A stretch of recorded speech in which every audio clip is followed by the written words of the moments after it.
In the harsh Nordic climate, on rocky islands between the North and Baltic Seas, a country with a population of only 5.5 million people is located.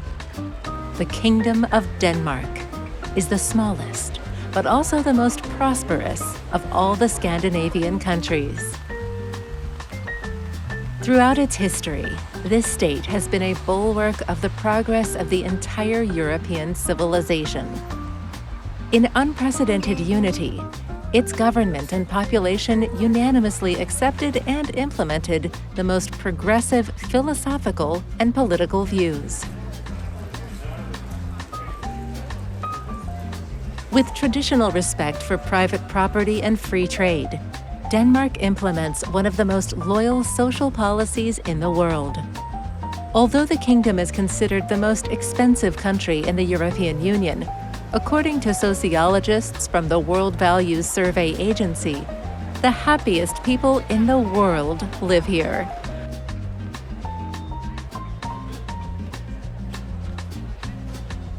The main factors affecting the level of citizen well-being are low taxes by European standards, high-quality free education and medicine, and technological progress. Combined with a respectful attitude toward its history and traditions, Danish pragmatism has shaped a unique culture and made Denmark one of the most conservative and, at the same time, progressive countries of the Old World.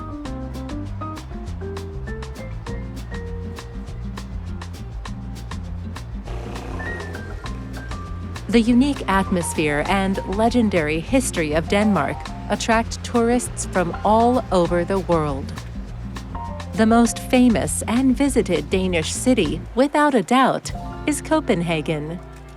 Being a mise-en-scene for most social and political events, it best reflects the depths of Danish history and philosophy.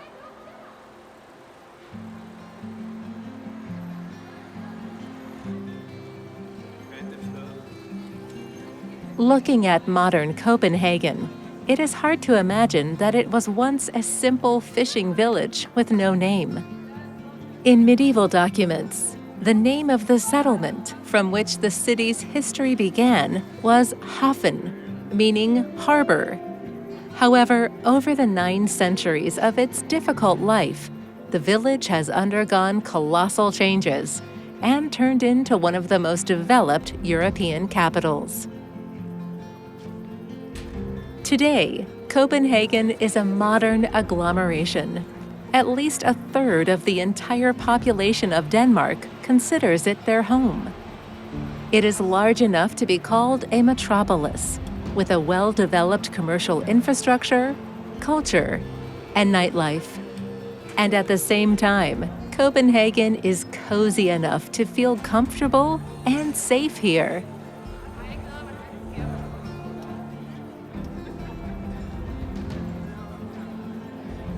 Sprawled on the shores of the Øresund Strait, connected by a 15-kilometer tunnel to Sweden, Copenhagen serves as a cultural and geographical bridge between Northern and Central Europe.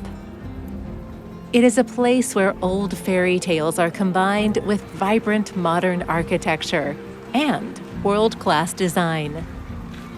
It is a place where tube jazz and the rhythms of trendy electronics intertwine in underground clubs. Copenhagen is so hospitable that after spending just a day here, it seems that you have studied it all. However, it would not be an exaggeration to say that it is impossible to get to know him even in months. Today, we will walk along the streets of Copenhagen and see the most significant sights of the Danish capital.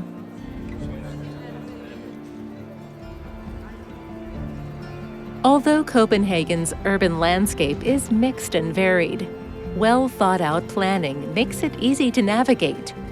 The central and most visited by tourists part of the city bears a deep imprint of the past centuries. Being here, it is difficult to avoid immersing yourself in the centuries-old history of Copenhagen and Denmark. By the 11th century, Copenhagen became a small center of trade. As in many similar cases, this was facilitated by a good geographical position. It is located on one of the islands of the archipelago at the outlet of the Baltic Sea. Its harbor is covered from the east by islands that protect it from winds and bad weather. The settlement was formed into a real city at the end of the 12th century, when the Danish king Valdemar the Great handed over control of the city to Bishop Absalon, one of the brightest figures of the Middle Ages. This politician, who combined the qualities of a prominent clergyman, statesman, and warrior, skillfully took advantage of the freedoms given by the monarch. Owning the only city free from the power of the king, Absalon laid the foundation for its prosperity in the future.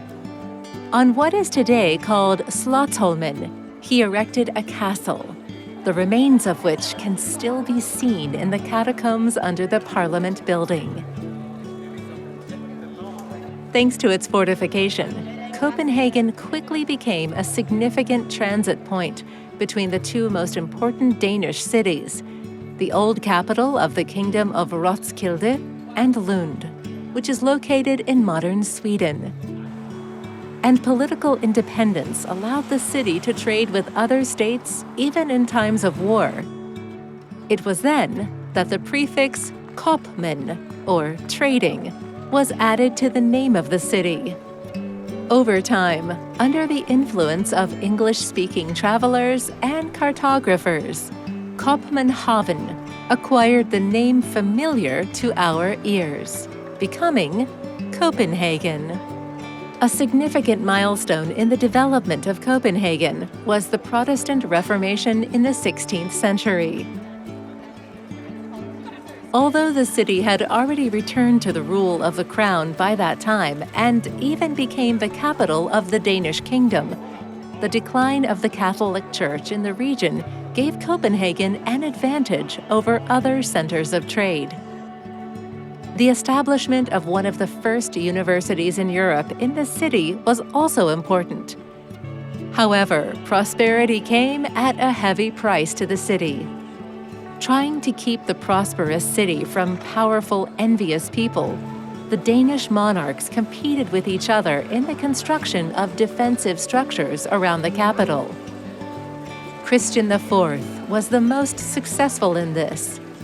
Its building boom gave the city ramparts and also most of the Renaissance architecture masterpieces. However, Copenhagen owes its present appearance to the devastating tragedies of the 18th and 19th centuries. First, two major fires destroyed almost all medieval buildings. The troops of Admiral Nelson finished the job. It was the devastating siege by the British in 1807 that formed the unique architectural style of the city. The consequence of urban fighting was the revision of the defense concept by the Danish government. As a result, the ineffective ramparts were demolished, which led to a significant increase in the area of usable buildings. Relations with overseas colonies expanded the cultural horizons of the Danes. During this time in Copenhagen, there was an intense flowering of fine arts, known as the Danish Golden Age. That increased the demand for exquisite architecture from wealthy merchants. Thanks to the efforts of the architects Christian Hansen and Gottlieb Bindersbol, Copenhagen has acquired a classic look, recognizable throughout the world.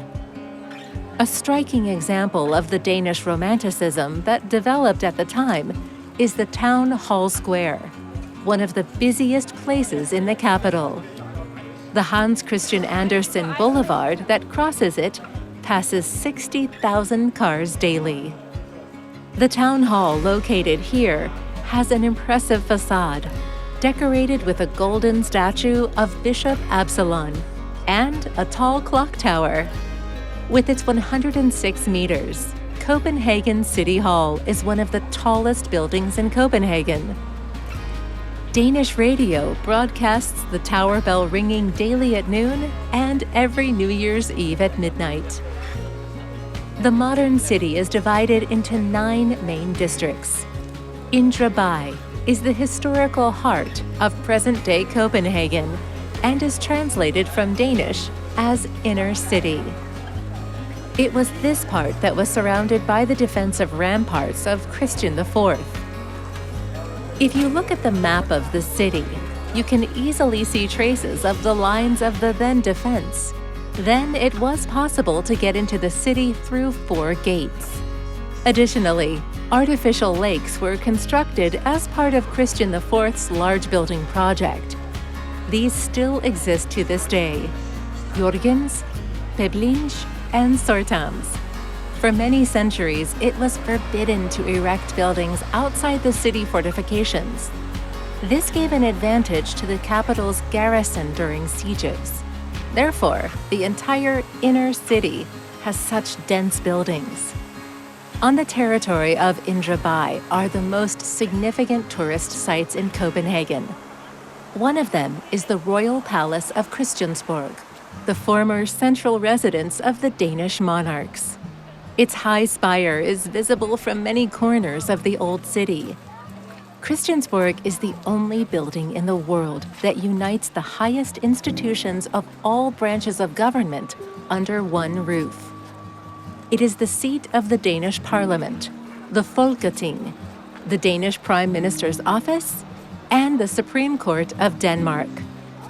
The Stock Exchange building, Børsen, on the island of Slotsholmen, deserves no less attention. Built under the reign of Christian IV in the first half of the 17th century, the building is considered a leading example of the Dutch Renaissance style in Denmark. Børsen is most noted for its distinctive spire, shaped as the tails of 4 dragons twined together, reaching a height of 60 meters. The building contains 40 trading offices on the ground floor and 1 large room for trading operations on the 2nd floor. From day 1 until recently, Børsen served as an office for the Copenhagen Stock Exchange. Only in 1974, the building was handed over to the Danish Chamber of Commerce, an employers' organization that protects the interests of Danish entrepreneurs. Walking through Indre By, it is impossible not to get to Nyhavn, the man-made canal and port of the 17th century. The canal stretches from the new Royal Square to the quayfront. The district is one of the most popular places to walk in the Danish capital, thanks to the brightly colored 17th and early 18th century townhouses. Although such a decision is typical for many port cities in Flanders and Denmark, it is the northern side of Nyhavn that is the city's calling card and a kind of architectural icon of the geographical discoveries era. Today, these townhouses host numerous bars, cafes, and restaurants. Many historical ships and private yachts are moored to the shores of Nyhavn. Although such a decision is typical for many port cities in Flanders and Denmark, it is the northern side of Nyhavn that is the city's calling card and a kind of architectural icon of the geographical discoveries era. Nyhavn was also a home for the famous Danish writer Hans Christian Andersen. The storyteller lived on the banks of the canal for 23 years. Not surprisingly, the cityscape of Nyhavn often appears as illustrations for editions of both Andersen's writings and biographical works.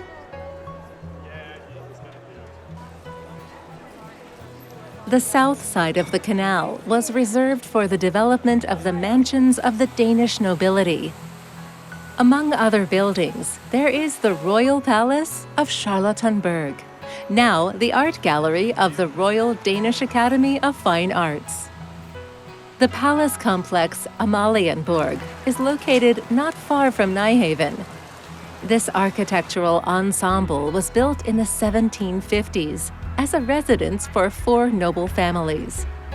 As planned by the architect, the palaces were built identical on the outside, but different on the inside. After the fire at Christiansburg Palace at the end of the 18th century, Amalienborg was acquired by the royal family. The name of the complex is associated with Queen Sophia Amalia, wife of King Frederick III. A century earlier, she built a palace of the same name on this site, destroyed by fire in 1689. Nowadays, the 2 palaces of the complex are the residences of Queen Margrethe II of Denmark. Another palace is used for the needs of the Crown Prince and Princess. The 4th, the Northwest Palace, houses part of the royal collection, a museum dedicated to the history of the Danish monarchy. Between the palaces is a spacious square decorated with a horse statue of King Frederick V. The entire territory of Amalienborg, like other property of the royal family, is guarded by the Royal Life Guards. Here, on the palace square, you can watch a significant change of guard. According to the established ritual, the demonstration of the guards' training takes place every day at noon. The historical uniform of the Life Guards includes black headdresses made from the skins of Canadian bears. Only 2 masters produce, Brian Ryutsu and Leonard Hoffman. Their names are known to every Dane.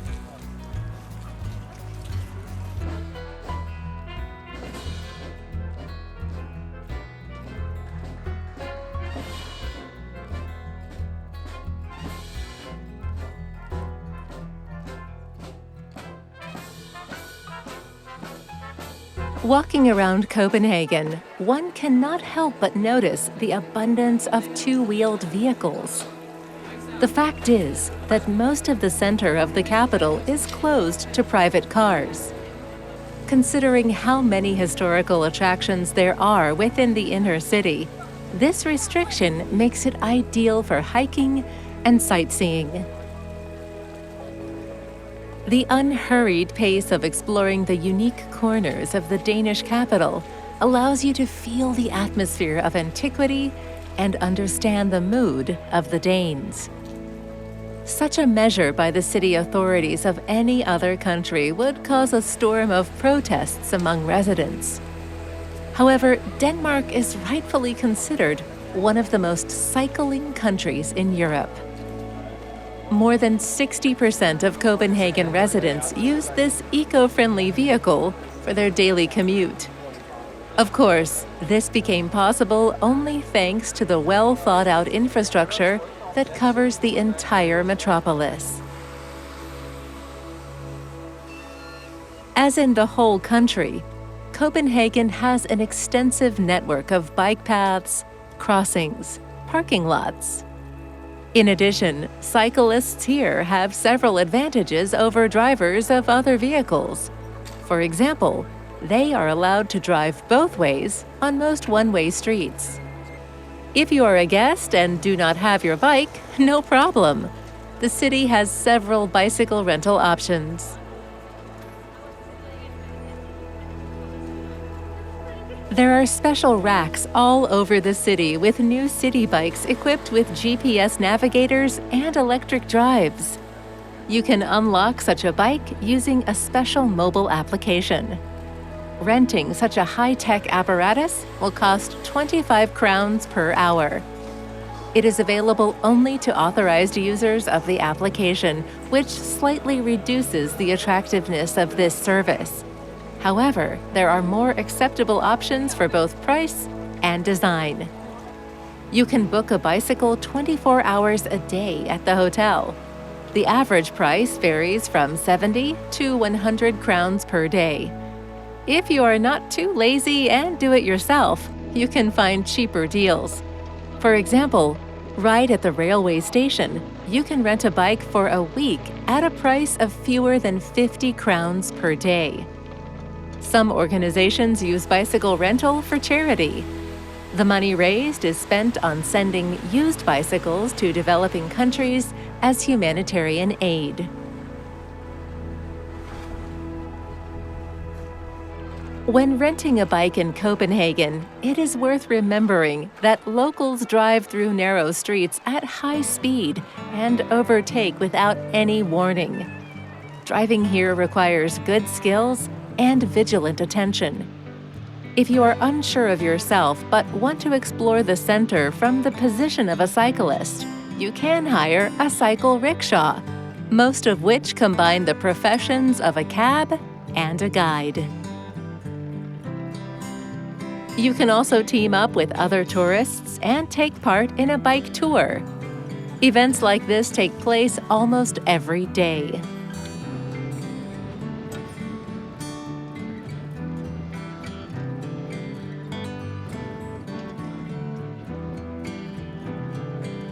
Lack of driving skills is not the only circumstance that can complicate cycling in Copenhagen.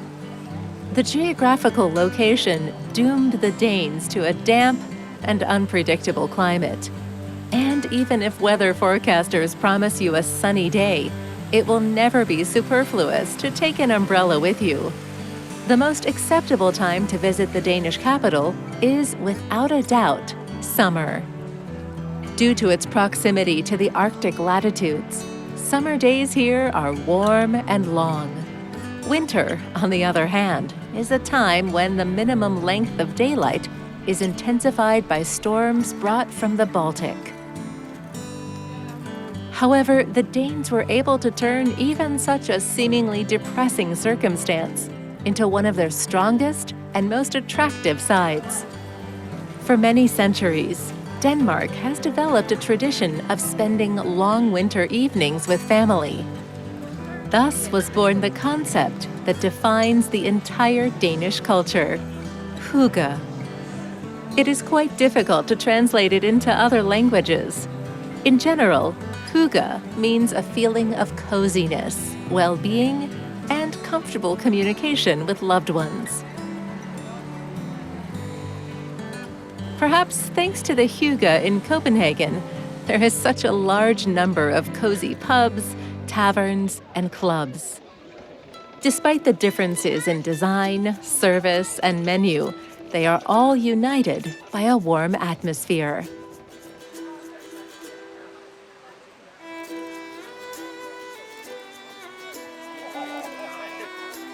Another feature to almost all establishments and buildings in Copenhagen is impeccable design. The fact is that in the 1920s and 1930s, the Danish government began investing in design at the state level. This policy was chosen to provide people with an environment that creates a responsible and happy citizen. School, clinic, administrative center. From a young age, all Danes are surrounded by good ergonomic furniture made from environmentally friendly materials. Thus, with each new generation, design becomes part of the national consciousness of people. Danish design objects can be seen in the collections of all major furniture museums, in the interior of almost every European home, and in public spaces around the world. It mirrors the needs of society. In the first half of the 20th century, Danish architects developed so-called projects of the future, with furniture and lighting of a new type. Canteens, libraries, administrative buildings needed inexpensive standard furniture, which had to be produced by an industrial method that reduces the cost of production. The archetypes have changed and traditions have been rethought thanks to the work of Danish designers. The fact that ordinary interior items have their names is also their merit. Therefore, when passing another test, like what kind of sofa are you in social networks, it would be appropriate to remember Copenhagen. Danish style is elegant and restrained, according to Northern nature. He balances on the verge of rationality and severe asceticism. An indispensable attribute of the Danish home is the hearth. The interior will always have woolen blankets and practical kitchen utensils. It is filled with only the most necessary. There are no frills. Functionality, simplicity, environmental friendliness, and purity of silhouettes are the features that dominate the interior and exterior of modern Danish houses.